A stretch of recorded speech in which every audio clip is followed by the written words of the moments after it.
So first of all, I'd like to thank IATEFL, the Young Learners and Teenagers Special SIG for this invitation to talk about this unique SIG. So what I'm just going to present, I only have 15 minutes, is just the story behind the creation of this special interest group. And I think it's kind of special and unique. Okay, it's special because it's a special interest group, but I think it's unique too because it's the collaboration. It's the story of a collaboration between two countries, between Portugal and between Spain. So as we have here in the slide, it's a bridge between two countries. But also it is the collaboration between two teachers' associations. So we have on the one side Portugal API, which is the Portuguese English Teachers Association. And from Spain, we have TISO Spain. So I am the coordinator on the Portuguese side, and Anita Dimitrov is the coordinator on the Spanish side. So, in addition to it being a collaboration between these two teachers' association from different countries, it's also, we hope, because we're still taking our first baby steps, we'll be celebrating our first anniversary, our first birthday in January. It's also a collaboration between state school teachers and private language teachers. So, what are often called academies in Spain. Now, how did this cross-curricular approaches in ELT, Iberian SIG, how did we get this idea? Well, it kind of all happened in 2021 when we were still in lockdown. And Anita, who you can see here with a bone above her head, had this idea of doing a joint presentation for Working CLIL. Um, and she invited me and she invited Fran Steffel to do a presentation of projects that we had worked with our students, different ages, different contexts, different covering different subjects, but we all had kind of like a core features. And from this presentation, we then did others, and it was also then Anita who had the idea of, well, why don't we take this into a SIG? Okay. And so we presented our first online event at the beginning of this year, so in January. And uh, true to the underlying objectives of the SIG, we invited speakers both from Portugal and from Spain.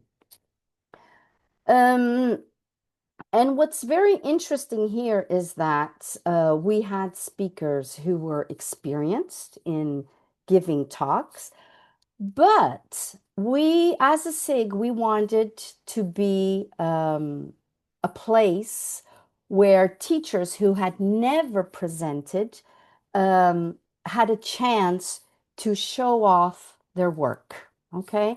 And I think this is very much what happens with the IATEFL SIG. So I believe that teachers in the Iberian Peninsula carry out magnificent projects with their students, but then it just stays in the school, sometimes just in the classroom, okay? Other times it does go out to the broader audience of the school, but it's not really shown off. It's not showcased to other teachers. Why the cross-curricular approach? Now, as English teachers, we believe that we're very lucky to be English teachers because this means that we can bring in so many different subjects into our English classroom. It doesn't just have to be about the language, okay? It could be the language and other content. And by bringing in music, by bringing in art, by bringing in science, by bringing in drama, math, so on and so on, we believe that we can encourage more students and possibly engage more students who might not, for one reason or other, really like English that much. Okay. Um, and having had the opportunity to train both here in Portugal and in Spain, despite being two different countries, and despite Spain having different autonomous regions, with the introduction of their new, well, maybe not so new now, with the introduction of their educational reform, which is the LAMLOI, the government there wants teachers across all the levels to introduce learning situations. So what are these learning situations? As it happens in Portugal, we also have what we call DACs, because I'm based in Portugal. We have the DACs. So basically, what these are cross-curricular projects. Learning situations can also be cross-curricular projects. They basically are projects, so project-based learning. So from this, we saw that in the country, common, okay, both governments want teachers to do more cross-curricular projects.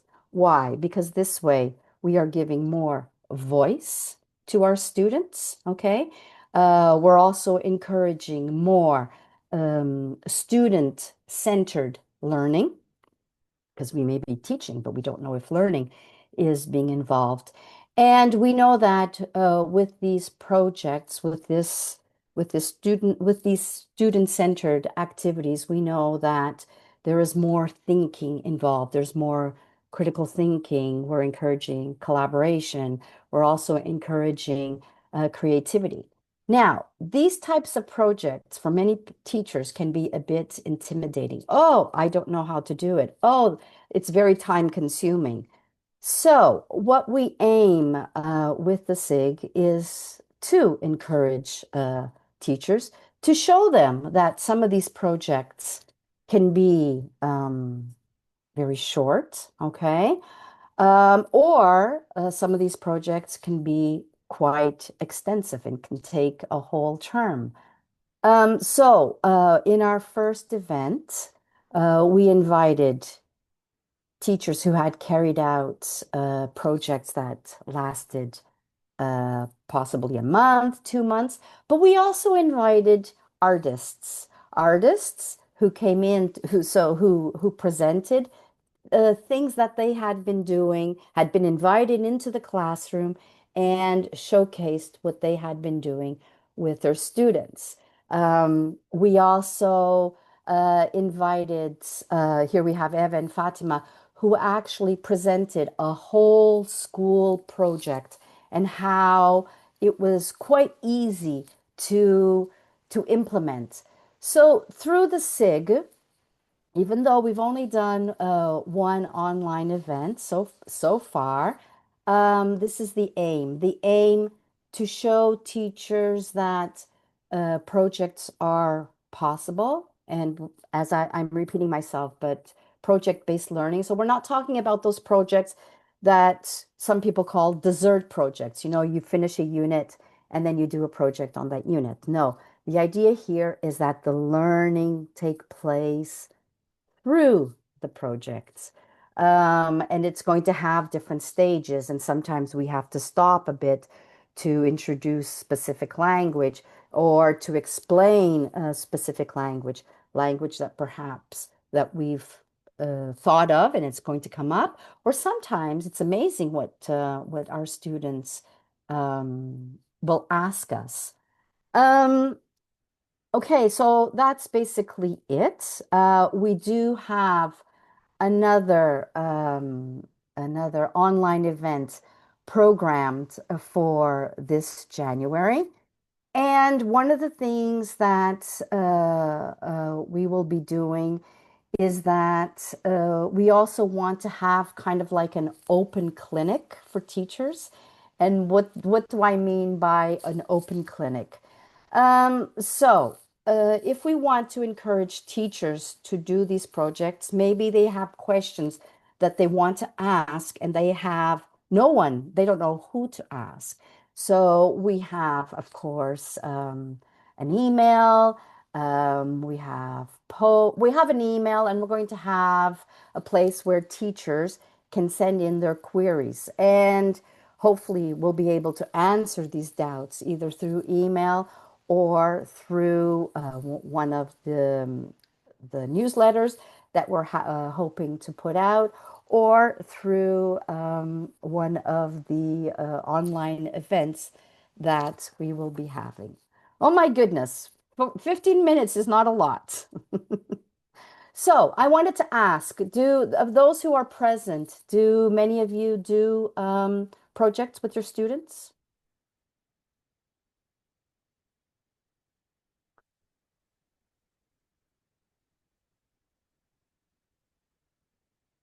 Okay, many, many. Yes, yes, yes. Okay. So we're hoping that we're very lucky in Portugal that we only have one association. And we're hoping that in Spain, more people, other teachers from other associations will be able to join us. And teaching sometimes can be a lonely profession, or a lot of teachers tend to just work on their own.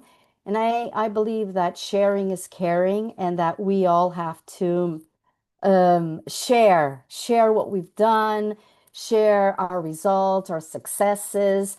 And from this, hopefully, we'll be able to encourage, to help other teachers. Maybe they can tweak things because, of course, each teacher is going to carry out their project depending on their context, depending on what they have available. Okay.